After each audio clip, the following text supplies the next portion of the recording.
Hello everyone, I hope everybody is doing fine. I welcome you all to yet another episode of Thoughtful Leadership today. And we have an eminent speaker with us to share his thoughts and views on education. And we have a very special guest today, Professor K Mahapatra, who is presently working as the director of KIIT School of Management in Orissa. Welcome again, sir. Thank you. Yes, so I would like to start with a small introduction of Sir. So, Professor S.K. Mahapatra has donned many hats with distinction in his long professional career, spanning 30 years in industry and 8 years in academics, and currently working as the director of KIIT School of Management. He has led one of the most successful acquisitions at Tata Metallics and headed the unit position acquisition. Recently, he has visited the top universities in Korea as a member of FICCI Higher Education Delegation. Professionally networked, he is a life member of NHRDN, National Institute of Personnel Management, Indian Society of Labor Economics, Indian Society of Training and Development, and also a member of SHRM Global Network. Professor Mahapatra has led substantial experience in handling large teams, diverse workforce, and has overseen critical staffing issues through project execution, commissioning, as well as operations. He has domain expertise in all areas of human resources management, and he is widely acknowledged as a thinker, a strategist, and turnaround specialist wherever HR issues have become critical for survival or sustainable success of the organization. A very welcome to you, sir, and it's good to have you back again on Collegedunia platform after the NEP webinar, obviously. I hope viewers watching this will have a lot to take away with them by the end of the discussion. Welcome, sir. Thank you.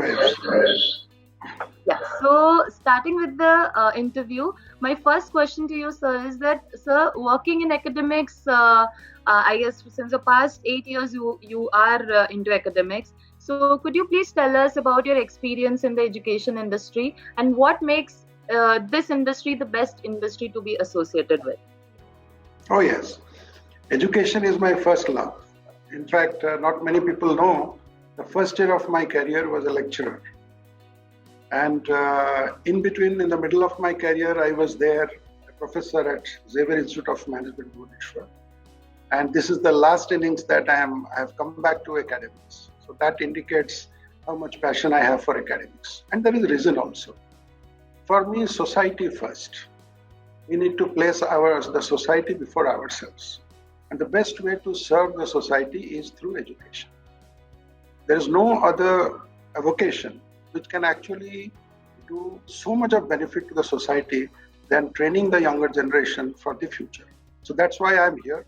And I see the education is really the fulcrum for the growth of economic development, prosperity of any society or state.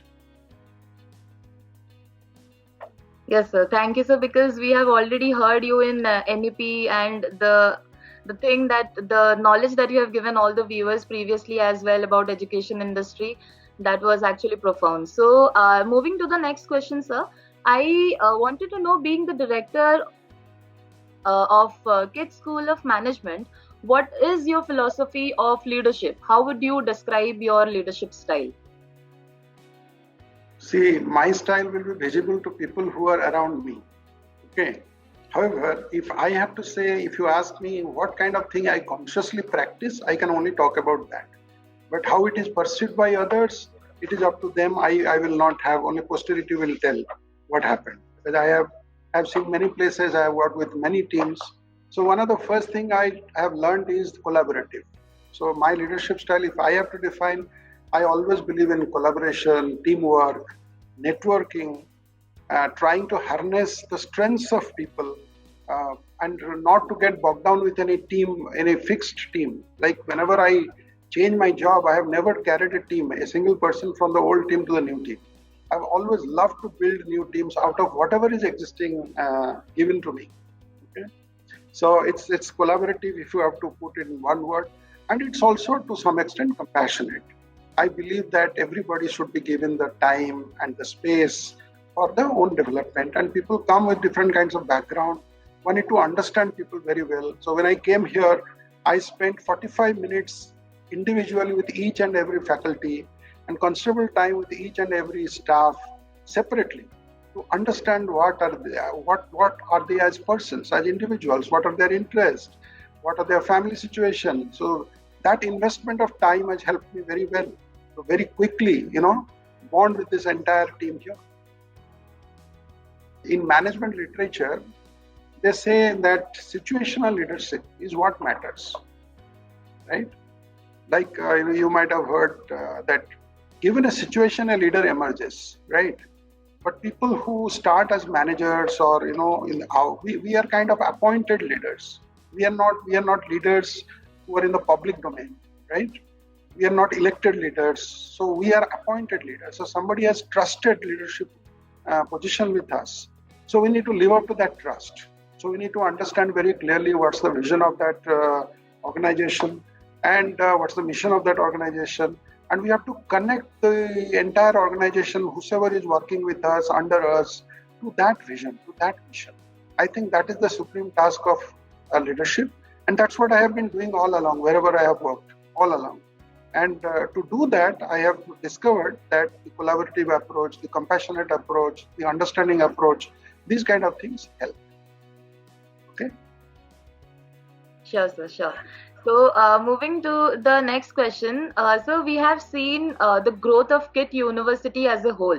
I mean, previously we used to know KIIT University only, and inside of that we had schools like School of Law, School of Rural Management, and School of Management and Fashion, and we have everything over there. So, like if we see KIIT University as a whole over the years, KIIT University has been adding one after another feathers to its cap. The achievement, the landmark of achievement is vast every time. So I just wanted to know that on this path of achievements, are there any significant challenges that you have faced handling the responsibilities at KIIT School of Management, and how do you motivate your team to for the continuous growth and enhancement? Oh yes, I will answer this in two parts. As a university, we have a big dream. And in fact, I haven't seen another university, another founder of a university with this kind of a vision. To move so fast in so many directions. Today there are 28 schools within the university. So while the new education policy talked about multidisciplinary education, the vision of the founder has made it possible much before this policy has come. In fact, we were the happiest ones to see that whatever we have been doing now has got a legal stamp on it, right? So we were doing it, let's say we were offering open elective, but we are not making it formally part of the transcript. Now students in their transcript, they will get that formal thing. Whatever they have earned in terms of grades, etc., that will be given a value to that, given a credit for that.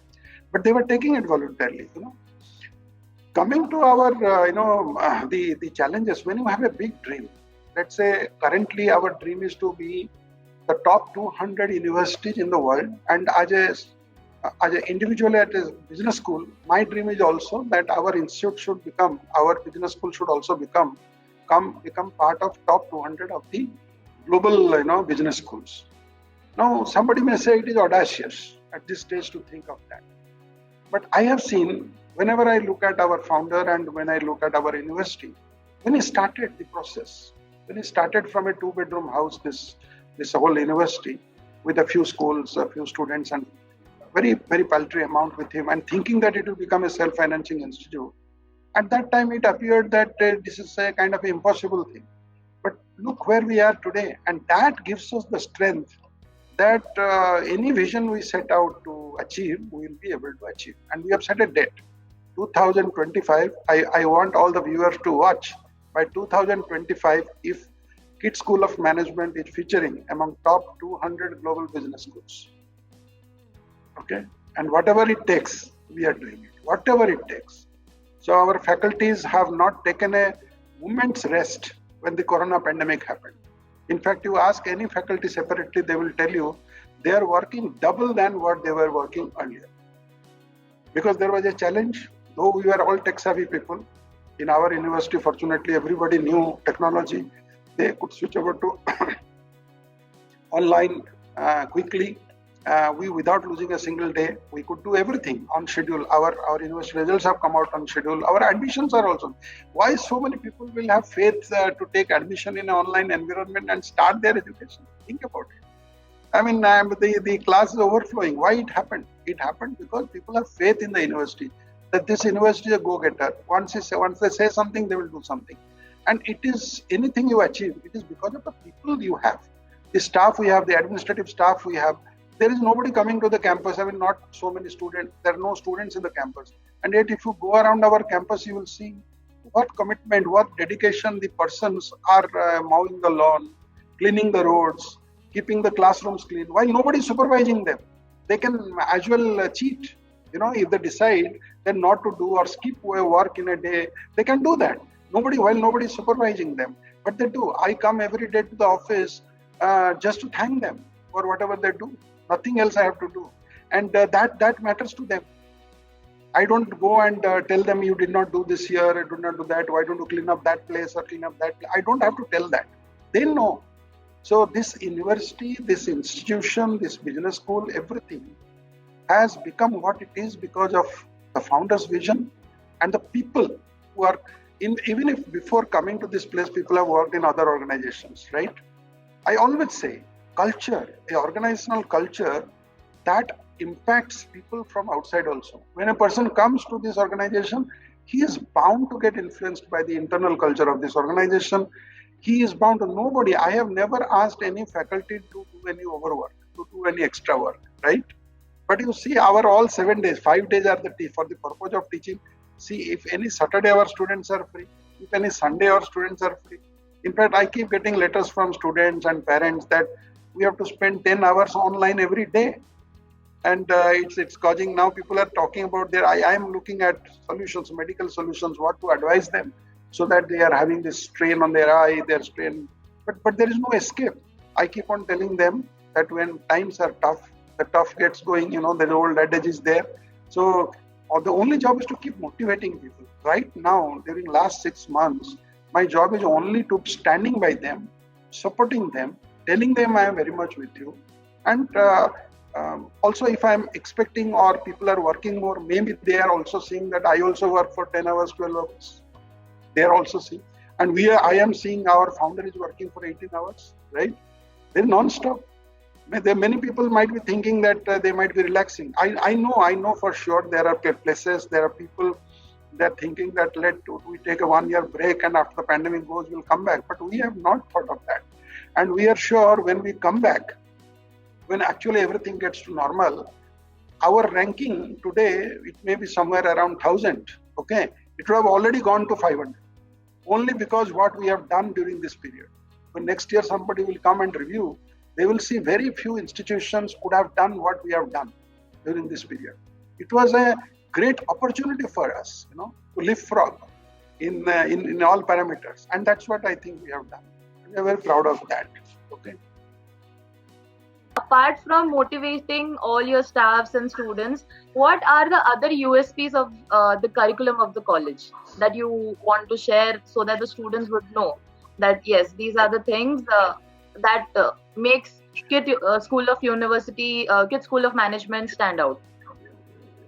See, normally people confuse a curriculum with a syllabus. That is where the problem happens. Curriculum is much broader than the syllabus. So there are 5 components to it. Okay, if you look at, one component is the students themselves. The students will design the curriculum. One component is the teachers. The amount of flexibility you give the teachers to reinvent the curriculum. One is what kind of infrastructure you have to support that syllabus, right? That's also part of the curriculum. For example, if I have an infrastructure, if I give an example of this infrastructure, since you have visited this place, you would see there is a sculpture park, right? You will see there is a pool, right? You will see there are tennis courts very nearby, and you will see beautiful gardens and lawns here. A lot of places where actually people can just hang around. Now to that, we have added something called a culture of knowledge dialogues. Just simple. It changes the whole ball game altogether. Students go and sit there instead of just entering into a gossip about what movie they saw, if they are discussing what they have discussed in the class, or if they are discussing about their future, we are harnessing critical thinking, right? We are harnessing creativity by presenting a surrounding which is very, very creative, which is very, which is very contagious in terms of, provoking creativity in students. So I say my infrastructure is just not an infrastructure. If you see, I just don't say it is just a clean and green environment, right? But this environment is contagious. You go and sit anywhere in this campus, whether inside the classroom or outside the classroom, you will get a feeling that there is something creative about it. And you will suddenly, that external creativity, the voice of the universe, will get connected with your internal voice. You will feel connected. You will feel like thinking something new, something different, creating something. And when you go back and put that down on your notebook, you will find that you have done something different. So I said this is also very much integral part of my curriculum. Similarly, technology, another component. See, across 28 schools, if you see synergy and technology, these two things are very unique to this campus. A student who studies in business with this school of business, he wants to become an entrepreneur. Right at the doorstep, he has to just walk to the biotechnology campus, and there is a huge technology business incubator, which has about 200 crores of funding already, which has about 60 companies working there at different levels. So he can go, he can visit from one place to another, and he can talk to those people, those who are the entrepreneurs, those who are already working, startups and all that.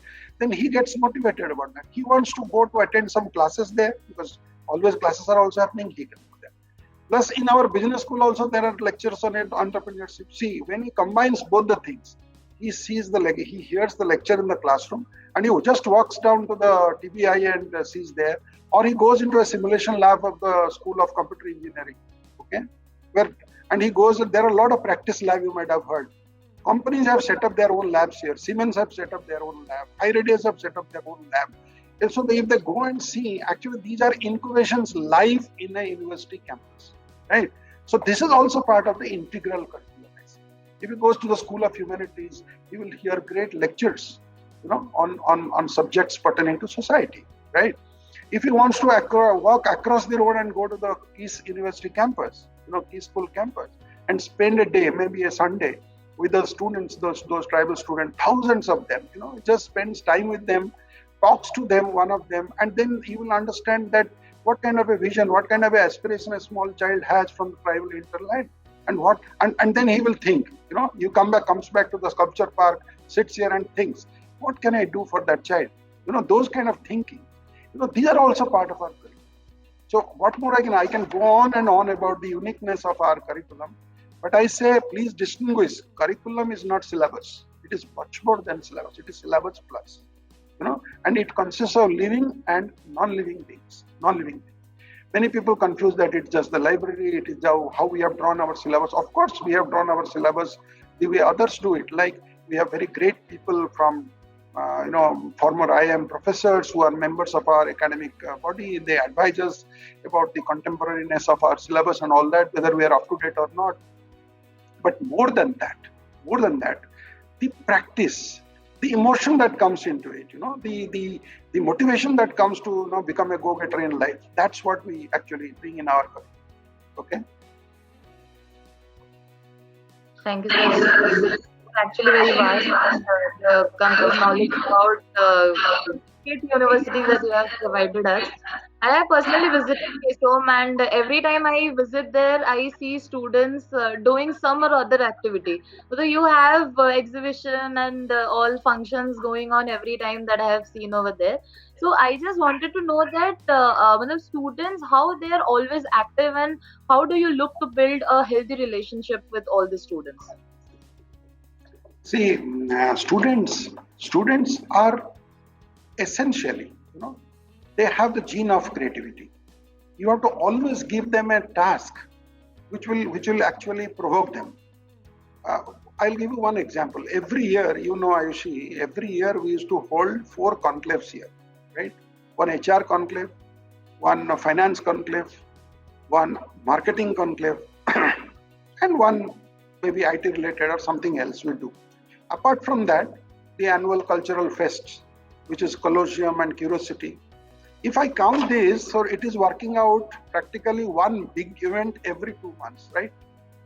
And if you just add up the number of seminars, webinars we do every week, number of symposiums we hold, number of other programs we conduct, actually there is not a single Saturday, there is not a single weekend throughout the year which goes empty. There is something happening. As I am talking to you, on Teachers' Day, we started a 7-day faculty development program. For whom? Not for us. Our learning we are taking outside for the society. So all the 90 faculties who have enrolled for that program, it's a paid program. They are all from outside institutes all over India. They have joined. And we are sharing with them our experience, right? How to go on, how to teach best in the online platform, how to maximize students' engagement into that. The conclave that I was mentioning, it occurred to us every year. We do it in August. And this year we started our new batch of MBA on 17th of August. Despite all this pandemic, full batch we started. Their orientation got over. But look at our planning. We had planned that just after 1 week of that, we hold a conclave, HR conclave, but this time hold it much larger scale. We called it a mega HR conclave.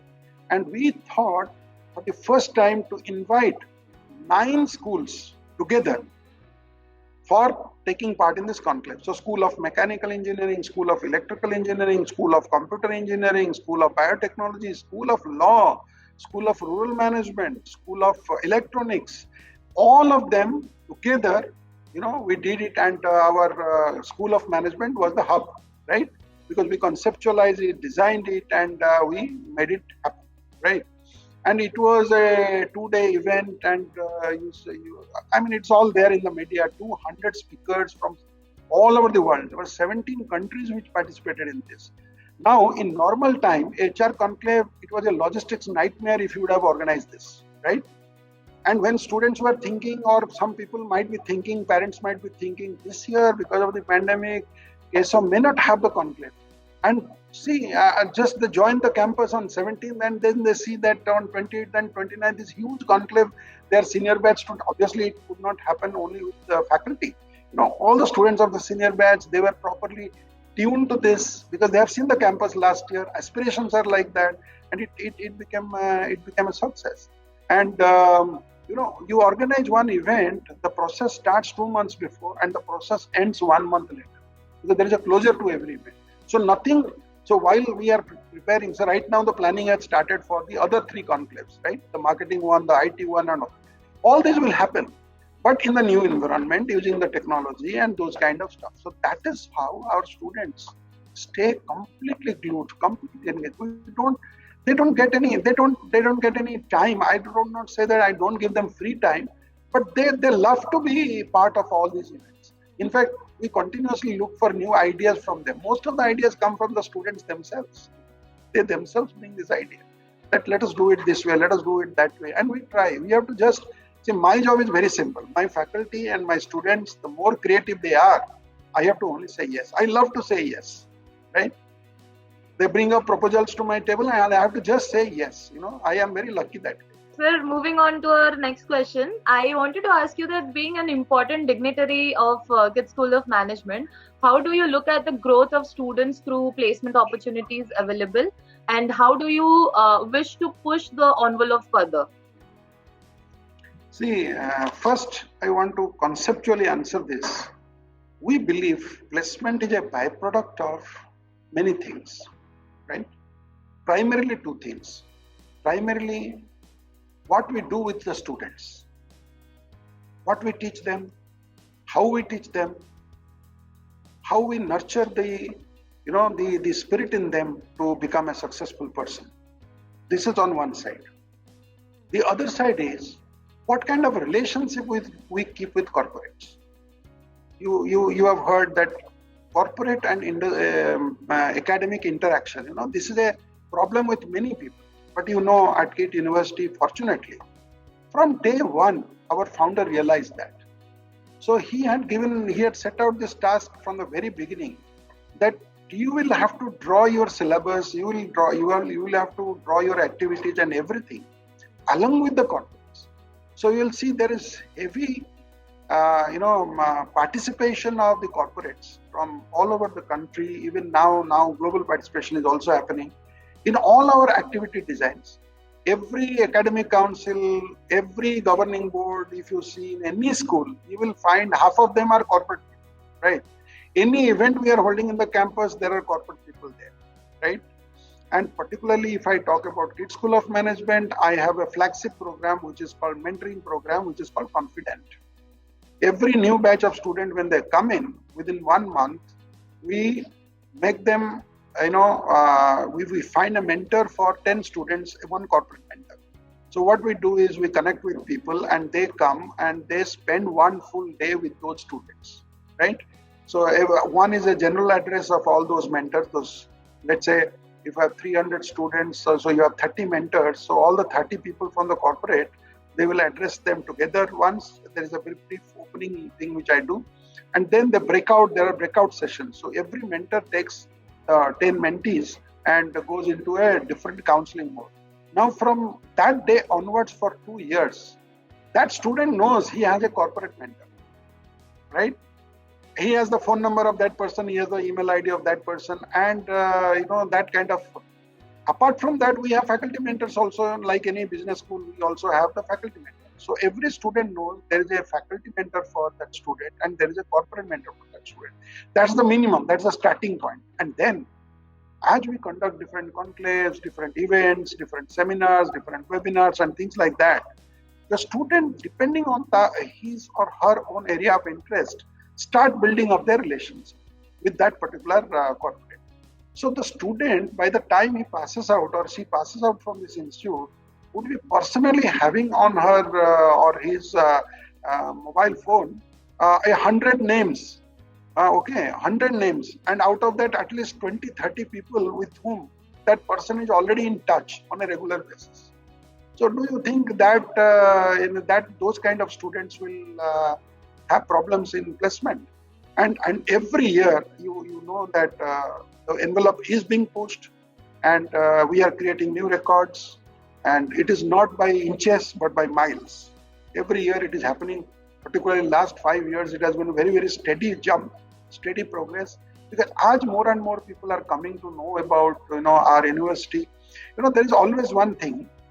The first mile is very difficult to walk, but as you progress, as you start doing well, then recognition comes thick and fast. I think the time has come after we have already got the Institute of Eminence tag, and still if there are some doubts here and there, this particular pandemic gave us an opportunity to move head and shoulders ahead of a lot of people, and in terms of taking initiative and doing things. So I am very, very hopeful in the coming placement season, which has already begun actually. In fact, as I am speaking to you, in this month itself, there are 3 companies which are already, knocked our door for, interacting with our students, right? And I'm sure when we open up our institute campus for placement, like every year, this year also, the world will get a little bit of surprise from us, right? So this year also you will have undergraduate placements as well. Of course. See, I always say placement is a byproduct. This is something students find. A lot of students might be watching. It will not happen because of a campus. It will happen because of the student, what the student does. Campus can create an opportunity for them. Every campus tries in its own way to create opportunity. Maybe KIIT School of Business is creating more opportunities compared to others, but one cannot find fault with those campuses. Because whatever opportunities are there, any campus which is creating, the student must seize that opportunity with both hands and make most out of it. And a lot of initiative the student himself has to take. Because after all, it is his career, it is her career. She or he must take charge of her career. And these are the days of social media. If a person wants to build a personal network with our corporate people, also one can build, right? So there are a lot of people, they play a waiting game, My parents will do everything for us, then my campus will do everything for us. Those kind of free lunches, those days are gone. These are the days only for people who work hard, who are sincere, who are creative, right? And who have that kind of flexibility, open mind, learn from anywhere and everywhere. I always advise my students, learn more than the syllabus.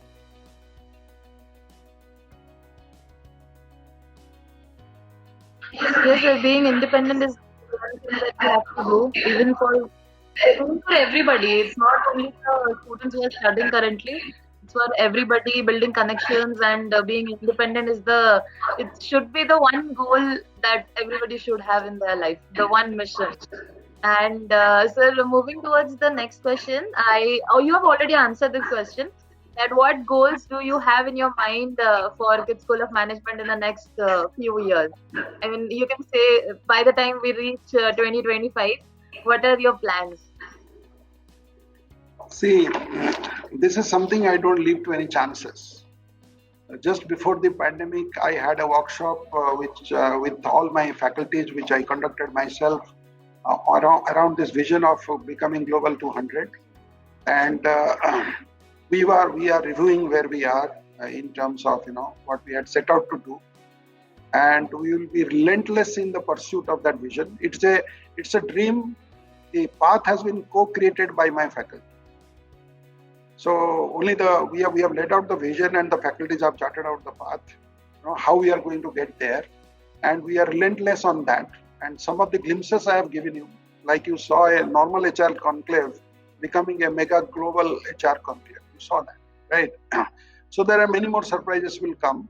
Okay, and we have charted out that path. Probably by 2025, we will see our top faculties all over the world are at least online delivering lectures to my students, right?